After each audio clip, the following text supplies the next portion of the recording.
Yo, assalamualaikum warahmatullahi wabarakatuh. Salam sejahtera untuk Anda semua, seperti yang tulis di atas itu ya. Kemudian juga dari awal saya ingatkan kepada sampean, kalau bisa Anda bisa subscribe ke channel yang sederhana ini, karena memang saya sedang mengejar untuk 1000 subscriber pertama, masih ada 102 subscriber.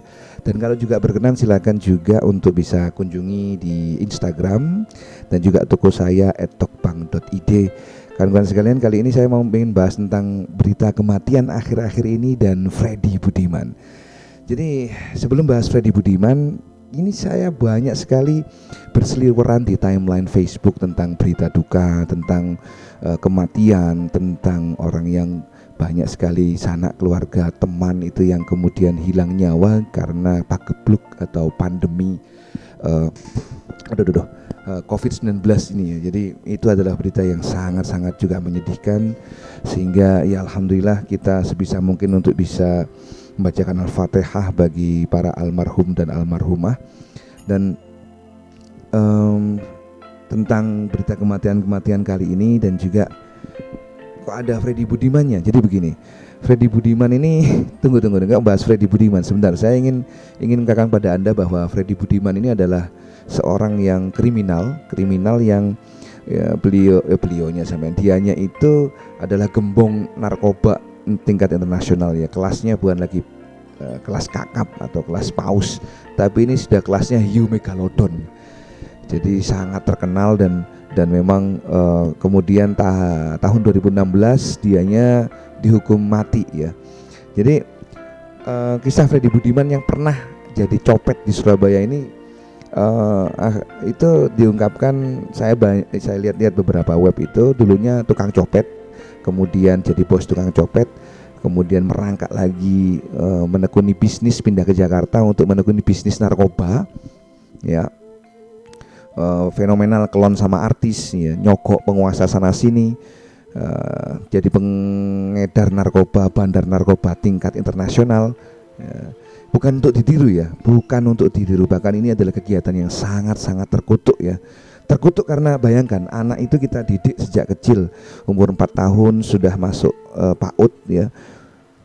Kemudian setelah PAUD dimasukkan ke TK 2 tahun ya di TK, 6 tahun di SD ya, kemudian berlanjut naik lagi ke SMP, 3 tahun SMA, totalnya itu kira-kira ya berapa itu? Ya 20 tahun, 18 tahun, 16 tahun, satu generasi itu bisa rusak dan hancur hanya gara-gara 1 gram sabu dan 1 gram atau 1 pil ekstasi.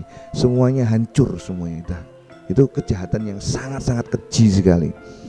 Dan Amsyong ya selama ini sudah mendidik dengan sungguh-sungguh, tapi kemudian akhirnya terbelengkalai dan dihancurkan hanya gara-gara 1 gram dan 1 butir ekstasi itu. Makanya kejahatan dari Mas Freddy Budiman yang asal Surabaya ini tidak bisa dimaafkan oleh manusia ya, karena memang menghancurkan begitu banyak orang. Tetapi kawan-kawan sekalian, Freddy Budiman ini termasuk juga eksklusif menurut saya ya, karena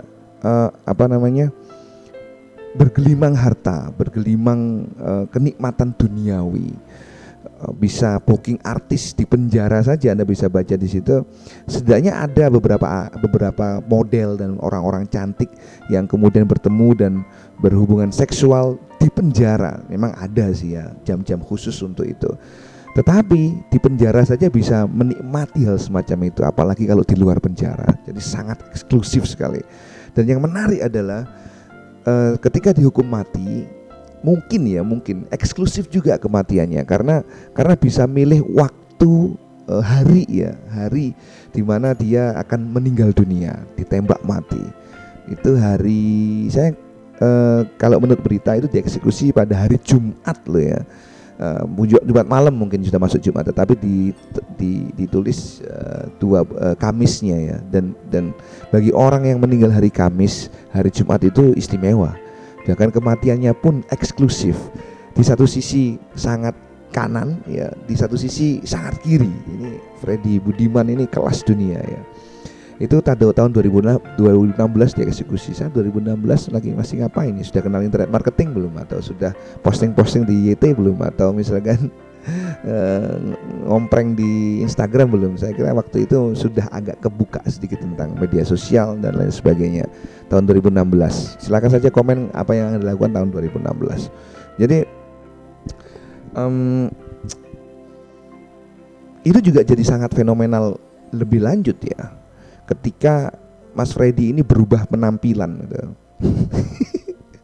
Penampilan yang pertama itu melete, ibaratnya orang Surabaya, ya melete lah bro, ya kenal kanan kiri, kemudian juragan narkoba, juragan baik, narkobanya ini loh yang jadi masalah ya, melau WT ya, semiran, pokoknya mekitik lah. Kemudian berubah total menjadi tampilan outfit yang sangat-sangat khas pendakwah gitu ya. Ini adalah new outfit ya, paling enggak ini adalah hal yang sangat ngetrend di ustadz-ustadz kekinian sekarang itu. Bajunya, perubahan itu dahsyat sekali, perubahan itu nyata gitu ya. Paling enggak dari pakaiannya itu perubahannya kelas dunia ya, dari yang sebelumnya ya mungkin kalau ceritanya itu mendengarkan pendakwah kemudian nangis dan akhirnya bertaubat ya. Bertaubat tatkala sudah mengetahui ajalnya sudah di depan mata, sudah diputuskan hukuman qaid, hukuman qod.id, yaitu hukuman mati ya. Akhirnya taubat, luar biasa taubat akhirnya ya. Jadi kalau bisa ini coba nah ini tampilannya. Nah, saking juga itu untuk mempersiapkan taubat, dan taubat itu meminta juga sangat eksklusif, juga meminta untuk tidak dibuka tutup matanya saat nanti dieksekusi oleh tim penembak gitu. Di situ dituliskan ya beliaunya meninggal dunia dengan mengucapkan kalimat la ilaha illallah Muhammadur Rasulullah, kelas dunia. Permintaan kedua, matanya supaya tidak ditutup supaya dia melihat dosa-dosa yang sudah dilakukan untuk bangsa Indonesia. Iya benar, dosanya banyak sekali ya, tapi ya Tuhan Maha Pengampun, kira-kira begitu. Meskipun juga hitungannya dengan manusia masih dihitung. Bagaimana orang tua yang sudah hancur hatinya karena keberadaan narkoba yang mungkin disebarkan oleh Mas Freddy ini. Dan dianya juga khatam Quran 7 kali sebelum dieksekusi, 7 kali, jos ya. Jadi saya bercerita begini bukan dalam arti itu ingin apa ya, memberi contoh Freddy Budiman, ini ya contoh yang baik, atau menganjurkan setiap orang untuk menjadi the next Freddy Budiman, bukan ya. Jangan sampai ada kepikiran, oh gitu ya, ya adalah nanti saya akan sukses berdagang seperti Mas Freddy Budiman. Jangan, itu gojlok ya. Atau misalkan nikmat juga ini ya berbisnis narkoba, ujung-ujungnya taubat. Tidak bisa dibilang gitu juga ya. Jangan sampai menjadi the next Freddy Budiman ya. Tapi yang saya ingin tekankan itu adalah bagaimana kematian itu bisa menjadi motivasi yang sangat-sangat kuat. Bukan hanya Freddy Budiman, mungkin Anda pernah juga dengar quote yang sangat terkenal dari Steve Jobs. Dia membayangkan bahwa hari ini adalah hari terakhir, dan apa yang bisa saya perbuat di hari terakhir ini. Kematian itu begitu luar biasa menjadi motivasi survival yang itu sangat-sangat berpengaruh bagi kehidupan bukan hanya orang tapi juga bangsa dan negara. Kalau negara terancam dengan keberadaan negara lain, mau nggak mau juga harus ada wajib militer, harus mempertahankan diri terhadap kemungkinan terburuk jika diserang oleh negara lain. Survival ya. Di saat malaikat maut yang sekarang ini lembur-lemburnya ya, nyabut sana nyabut sini untuk menuju kembali ke hadirat Tuhan yang Maha Esa, Allah Subhanahu wa taala.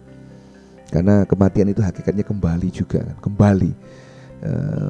kembali ke alam yang lain, kembali yang dulunya diciptakan bagaimana, kembali ke sana. Di saat malaikat ini lembur-lemburnya ini, saya jadi mikir ya, bahwa hidup ini begitu nikmat, hidup ini begitu berharga. Sayang kalau kita gunakan untuk hal-hal yang merusak. Sayang sekali untuk kita ciptakan untuk hal-hal yang itu membahayakan diri sendiri dan membahayakan orang lain. Di saat kita berhadapan dengan ajal yang begitu dekat dengan pandemi ini, di Pagebluk ini ya, um, um, adakah kita juga berpikir untuk lebih dekat lagi dengan Yang Maha Kuasa? Apakah kita semakin cinta dengan Yang Maha Kuasa? Kematian di depan mata, potensi tertular juga begitu deras ya. Apakah kita juga jadi pengen hidup yang lebih bermanfaat atau tidak untuk bangsa dan negara atau tidak? Di saat semuanya yang kematian itu sudah ada nih, lan-lanan depan mata ini, malaikat ini sudah siap-siap ini, apakah kita juga nggak mau pengen berbuat baik untuk bangsa dan negara, untuk bermanfaat bagi bangsa dan negara, untuk bisa dikenang kebaikan-kebaikan itu untuk orang lain, menjadi orang yang bermanfaat. Ya, jadi apakah kalau sudah ekonomi tercukupi, pekerjaan juga sudah oke, istri cantik, jalan-jalan ke luar negeri juga sudah, apakah kita mencari kenikmatan narkoba? Ujung-ujungnya itu ikut-ikutan Mas Freddy Budiman begitu, atau kita kembali ke spiritual, kita kembali ke jalan ketuhanan, menikmati Tuhan, menikmati kesejatian hidup ya. Saya kira semoga saja pandemi ini dan Freddy Budiman ini kita bisa belajar sama-sama, belajar untuk menjadi lebih baik lagi, belajar untuk dealing dengan kematian, belajar untuk bisa legowo, untuk bisa menikmati hidup, untuk bisa lebih dekat lagi dengan Yang Maha Kuasa. Mohon saya minta Al-Fatihah kepada semua yang sudah meninggal dunia karena pagebluk dan pandemi ini, apapun penyakitnya. Al-Fatihah juga untuk Freddy Budiman, dan Al-Fatihah juga untuk para bandar narkoba, para orang-orang yang berkelindan dengan narkoba, entah itu penguasa, bandar eceran dan lain sebagainya itu, agar segera bertobat dan menjadi hidup yang lebih baik. Al-Fatihah. Bismillahirrahmanirrahim. Alhamdulillahirabbil alamin arrahmanir rahim maliki yaumiddin. Iyyaka na'budu wa iyyaka nasta'in ihdinas siratal mustaqim, siratal ladzina an'amta 'alaihim ghairil maghdubi 'alaihim waladdallin.